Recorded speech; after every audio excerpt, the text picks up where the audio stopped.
Durante años fue una de las mujeres más admiradas de la televisión mexicana.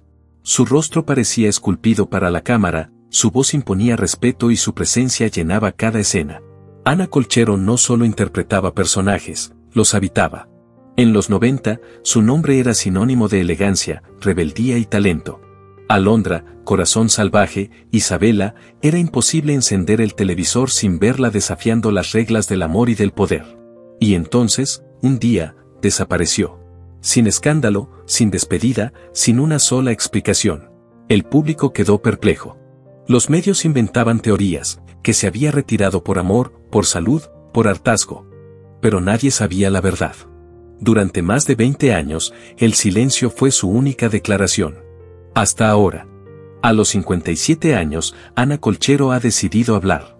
Y lo que ha revelado no solo explica su ausencia, sino que desnuda las sombras de una industria que a menudo premia la sumisión y castiga la verdad. ¿Qué la llevó a renunciar justo en su punto más alto? ¿Qué vio detrás de cámaras que la marcó para siempre? ¿Y quién fue la voz que le advirtió, si hablas, no volverás a trabajar? Esta noche abriremos ese capítulo oculto. Porque al hacerlo, quizá descubramos que la historia de Ana Colchero no es solo la de una actriz que se fue, sino la de una mujer que se negó a vender su libertad. Ana Colchero Aragonés nació el 9 de febrero de 1968, en Veracruz, en una familia donde la conciencia y la cultura eran parte del aire que se respiraba.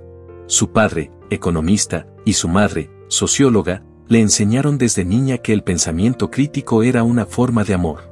Mientras otras soñaban con pasarelas, Ana crecía entre los libros de Galeano y los discursos de Allende. En una época en la que ser mujer significaba obedecer o agradar, ella aprendió a cuestionar, a mirar de frente y a no bajar la cabeza. Desde muy joven, Ana Colchero no pasó desapercibida.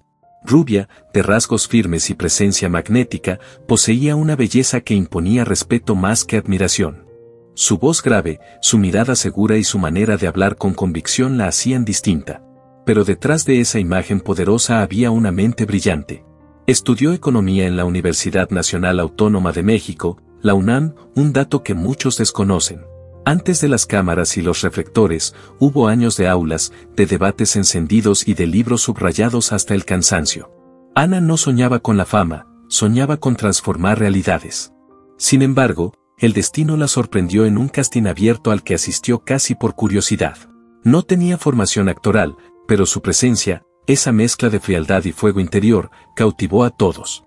En 1988, con apenas 20 años, debutó en la telenovela Dulce Desafío. Su papel fue pequeño, pero bastó una escena para que los productores comprendieran que estaban ante una figura fuera de lo común. En cuestión de años, su nombre ya resonaba entre los más solicitados de Televisa. A los 23 años, Ana era una estrella. Pero mientras el público aplaudía, ella se sentía dividida. En los foros se maquillaba para interpretar la perfección, pero fuera de ello seguía siendo la joven idealista que debatía sobre política, feminismo y desigualdad. En un mundo donde se esperaba que las actrices hablaran de moda o romances, Ana citaba a Foucault y reflexionaba sobre el papel de la mujer en una sociedad que la quería dócil. Demasiado intensa, decían algunos. Demasiado inteligente para su propio bien, murmuraban otros. Y aún así, su brillo era inevitable. En 1995 llegó Alondra, una historia de época sobre una mujer adelantada a su tiempo, libre, rebelde y apasionada. El personaje parecía escrito para ella, como un espejo de su propia alma. La telenovela fue un fenómeno nacional y la consagró como una de las actrices más admiradas de México. Pero lo que el público no sabía era que, detrás de esa sonrisa de éxito, Ana comenzaba a cuestionarlo todo, la industria, sus reglas, y el precio de ser una mujer que piensa demasiado en un mundo que prefiere que no piense. Lo que el público ignoraba era que, detrás del brillo de las cámaras, las fisuras ya habían comenzado a abrirse. Ana no se conformaba con repetir líneas vacías o interpretar mujeres frágiles. Pedía personajes con alma, guiones con sustancia y respeto para las actrices que daban vida a esas historias. Pero en una industria gobernada por egos masculinos y decisiones verticales, su voz comenzó a incomodar. En los pasillos la llamaban difícil, rebelde, la que no obedece. Y quizá lo era, pero también era la única que se atrevía a decir en voz alta lo que muchas callaban. Mientras otros asentían ante contratos injustos y jornadas extenuantes, Ana cuestionaba. No negociaba su dignidad.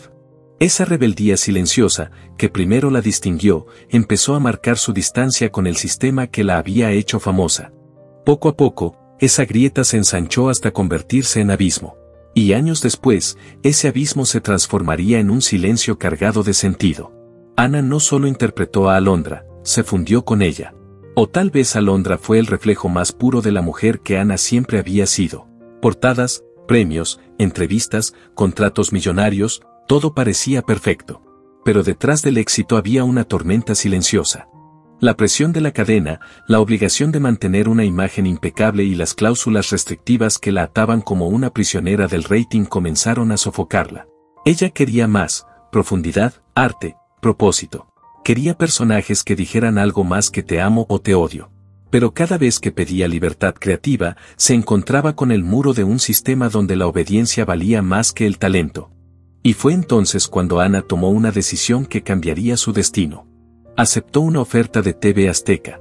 Un gesto de independencia para ella, pero una traición imperdonable para Televisa. En 1996, Ana Colchero tomó una decisión que sacudió los cimientos de la televisión mexicana. Firmó con TV Azteca, la cadena rival, para protagonizar Nada Personal, una historia valiente, cargada de política, crítica social y verdad incómoda. En la trama daba vida a una periodista que enfrentaba al poder, denunciando corrupción, asesinatos de Estado y la complicidad de los medios. Pero lo que pocos entendieron en ese momento fue que, detrás del personaje, también hablaba la mujer. Ana no eligió ese papel por azar. Fue una declaración pública. Ya no buscaba aplausos, buscaba provocar una conversación. Nada Personal rompió moldes y marcó historia, fue la primera gran producción de TV Azteca y el símbolo del fin del monopolio televisivo que por décadas dominó México. Pero al mismo tiempo que la serie triunfaba, comenzaba el precio de su osadía. Los vetos llegaron rápido. Las puertas que antes se abrían solas ahora permanecían cerradas. Los contratos desaparecían, las llamadas quedaban sin respuesta. Aquellos que la habían admirado de cerca se alejaban con discreción, temerosos de ser arrastrados por su sombra. Ana había tocado un nervio sensible, el de una industria que castiga a quien se atreve a pensar por sí misma. En lo personal, tampoco fue fácil. Su relación con su coprotagonista, José Ángel Llamas, desató el morbo de la prensa sensacionalista. Los titulares hablaban de celos, de rupturas, de traiciones que nunca existieron. Ana, fiel a su esencia, eligió el silencio. Lo personal no es del interés público, respondía con firmeza. Lo que importa es lo que decimos con nuestro trabajo. Pero el sistema no perdona a quienes no alimentan el espectáculo. Tras Nada Personal, su rostro comenzó a desvanecerse de las pantallas. Participó en Agua y Aceite y en un par de proyectos más, pero ya no era la estrella omnipresente que México había idolatrado. Lo más cruel no fue la falta de ofertas, sino el intento deliberado de borrarla del mapa, de callarla. Y entonces comenzaron las advertencias. Algunas sutiles, otras con el filo de una amenaza: no hables de eso. No te conviene tocar ciertos temas. No muerdas la mano que te dio de comer. Ana entendió que el precio de su libertad sería el silencio. Pero lo pagó con la frente en alto. Pero Ana Colchero nunca fue una mujer dispuesta a callar. Y en una industria que teme a quienes piensan en voz alta, eso la convirtió en una amenaza. Cuando la televisión le cerró las puertas, encontró refugio en la palabra escrita. Empezó a publicar columnas, ensayos, poemas, textos donde vertía todo aquello que ya no podía decir frente a una cámara. Desde esas páginas, Ana volvió a alzar la voz, por los derechos de las mujeres, por la libertad de expresión, por una industria más justa y humana. Mientras su mensaje resonaba en círculos intelectuales y foros sociales, la televisión, ese mismo universo que alguna vez la había convertido en mito, comenzó a borrarla. No fue una caída repentina, sino una lenta erosión. Día tras día, la distancia crecía hasta volverla una figura del pasado. Una estrella que había brillado demasiado fuerte para el sistema que la creó. Y sin embargo, Ana no se arrepintió. Desde afuera, su vida parecía un sueño: alfombras rojas, entrevistas, admiradores. Pero dentro de sí, la actriz vivía una batalla silenciosa. Las cámaras no mostraban el cansancio, las dudas, ni las madrugadas de insomnio preguntándose quién era realmente. La fama, que para muchos era sinónimo de libertad, para ella se volvió una jaula dorada. Una prisión hecha de expectativas, contratos y sonrisas impostadas. Su ruptura con la televisión no fue solo una decisión profesional, fue una declaración de identidad. En más de una ocasión, Ana confesó haber sentido que perdía su propia voz. Es difícil mirarte al espejo cuando lo que ves no eres tú, sino el personaje que otros construyeron, dijo años después, durante una conferencia sobre mujeres en los medios. Esa frase condensaba toda su tormenta interior. No se trataba de perder fama o prestigio. Era una lucha por recuperar el alma. Y en esa lucha, Ana atravesó un largo silencio, una etapa de introspección profunda. Se apartó de los reflectores, pero también de las personas que más amaba. No por soberbia, sino porque necesitaba reencontrarse. Sanar lejos del ruido. Ana Colchero comenzó a desaparecer de los lugares donde solía brillar. Evitaba eventos públicos, rechazaba entrevistas y cuando alguna oferta llegaba, casi siempre terminaba en un no. No porque no pudiera, sino porque no quería traicionar sus principios. Los papeles que le ofrecían ya no eran dignos ni de su inteligencia ni de su verdad. Muchos interpretaron su silencio como depresión, pero se equivocaban. Ana no quería desaparecer. Quería renacer. Reaparecer bajo sus propias reglas, sin pedir permiso para ser quien realmente era. Fue en ese proceso de reconstrucción cuando conoció a Sandra, una periodista cultural que cubría el arte alternativo en la Ciudad de México. El encuentro entre ambas fue inmediato, casi inevitable. Las unían los libros, la ironía, las ideas, y también las cicatrices. Sandra había sido censurada por escribir demasiado libre, Ana por pensar demasiado alto. Entre ellas no hizo falta explicar nada. Se reconocieron. Su relación fue intensa y discreta. No necesitaban etiquetas, solo comprensión. Ana nunca la hizo pública, no por miedo ni vergüenza, sino por cuidado. Sabía que el escrutinio podía destruir lo poco que estaba reconstruyendo, su equilibrio, su paz. Aún así, aquella historia fue un refugio luminoso en medio de los años más oscuros de su vida. Mientras tanto, su voz seguía viva en otra forma. Escribía sin descanso. Publicó Entre dos fuegos, un libro de poesía que hablaba del dilema entre el deber social y el deseo íntimo. Participó en foros sobre derechos de las mujeres, denunció el machismo en la televisión y la hipocresía de una industria que idolatra la juventud femenina pero castiga la madurez. Sus palabras incomodaban. Algunos medios la llamaron feminista radical, otros resentida. Ella no se defendió. Sabía que decir la verdad tiene un precio y estaba dispuesta a pagarlo. Lo más cruel no fueron las críticas, sino el silencio. La indiferencia de una industria que, poco a poco, decidió fingir que nunca había existido. Fue entonces cuando Ana pronunció una de sus frases más poderosas: la censura más efectiva no es la que te prohíbe hablar, es la que logra que nadie te escuche. Y aunque muchos dejaron de escucharla, Ana nunca dejó de hablar. Nunca dejó de resistir. No habló desde el rencor, sino desde la convicción. Ana Colchero siempre supo que llegaría el momento de decir su verdad, y cuando lo hizo, eligió el escenario más honesto posible, una charla íntima ante jóvenes estudiantes de comunicación. No hubo luces, ni maquillistas, ni guión preparado. Solo su voz, pausada, firme, y una frase que cayó como un relámpago sobre el silencio: no me fui. Me sacaron.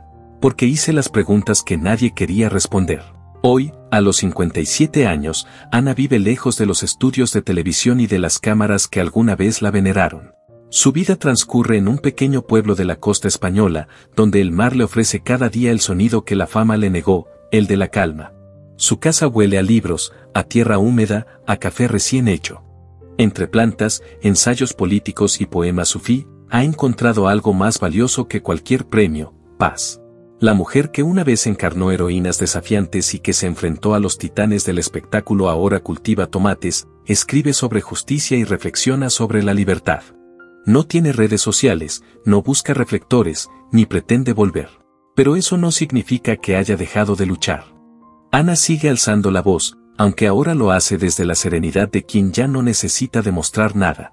En las pocas entrevistas que concede, su discurso es claro, lúcido, incómodo. Habla del poder, del machismo, de la censura que aún persiste disfrazada de indiferencia. No hay resentimiento en sus palabras, solo verdad. La misma verdad que un día la hizo perderlo todo, y que hoy le ha devuelto lo único que realmente importa: la libertad de ser ella misma. Una de esas pocas entrevistas, concedida a un medio cultural independiente, encendió nuevamente su nombre en la conversación pública. En ella, Ana rompió el silencio definitivo. no renuncié. Me quebraron, pero no me vencieron. Con voz serena, sin dramatismo, mencionó fechas, nombres y episodios concretos. Habló de contratos que la ataban, de censuras disfrazadas de oportunidades, de presiones invisibles que comenzaron el día que decidió cruzar de una televisora a otra. Aquella entrevista no fue una revancha, fue una reparación. Su forma de recuperar su historia. De cerrar, por fin, el círculo. En lo personal, su vida transcurre sin pareja conocida. Estoy casada con mi libertad, suele decir entre risas y silencios. Mantiene un vínculo tierno con sus padres, a quienes visita cada año en México, y conserva un pequeño círculo de amistades, escritores, periodistas, activistas. Gente que, como ella, prefirió la coherencia al aplauso. A lo largo de los años ha rechazado varias ofertas para volver a la pantalla. Incluso una plataforma internacional intentó convencerla de protagonizar una miniserie basada en su propia vida. Su respuesta fue simple, pero definitiva: ya conté lo que tenía que contar. Lo demás pertenece al silencio. Ese silencio, lejos de apagarla, la volvió símbolo. Hoy, su nombre resuena entre las nuevas generaciones como el de una mujer que no se vendió, que supo decir no cuando todos esperaban un sí. Su ausencia es su legado. Al caer la tarde, Ana suele sentarse frente al mar, con un cuaderno gastado entre las manos. Escribe poemas, reflexiones, fragmentos de novelas que quizás nunca publique. En esas páginas se mezclan la nostalgia y la calma, los ecos de una vida que eligió abandonar para salvarse de sí misma. Porque la historia de Ana Colchero no es la de una estrella que se apagó. Es la de una mujer que decidió dejar de brillar, para no quemarse. En una industria donde tantos se aferran a la fama como si fuera oxígeno, Ana Colchero hizo lo impensable: soltarla. Se retiró en el punto más alto de su carrera, no por cansancio ni derrota, sino por coherencia. Su silencio no fue rendición, fue una forma de resistencia. Resistencia frente a un sistema que reduce a las mujeres a su imagen, que castiga la inteligencia y teme a la voz propia. Resistencia ante los contratos que esclavizan, ante la hipocresía que aplaude mientras destruye, ante el juicio constante de una audiencia que olvida que detrás del personaje hay una persona. Pero, sobre todo, fue un acto de amor propio. Ana entendió que su integridad no podía negociarse, que su libertad valía más que cualquier premio, y que a veces hay que desaparecer del ruido para volver a escucharse. Hoy, desde su refugio junto al mar, Ana Colchero ya no representa a la heroína de las telenovelas, sino a la mujer detrás de todas ellas, humana, vulnerable, valiente. Su historia nos confronta con una verdad incómoda. Si esta historia te conmovió, comparte tu opinión en los comentarios y suscríbete para seguir descubriendo las verdades que el espectáculo quiso ocultar.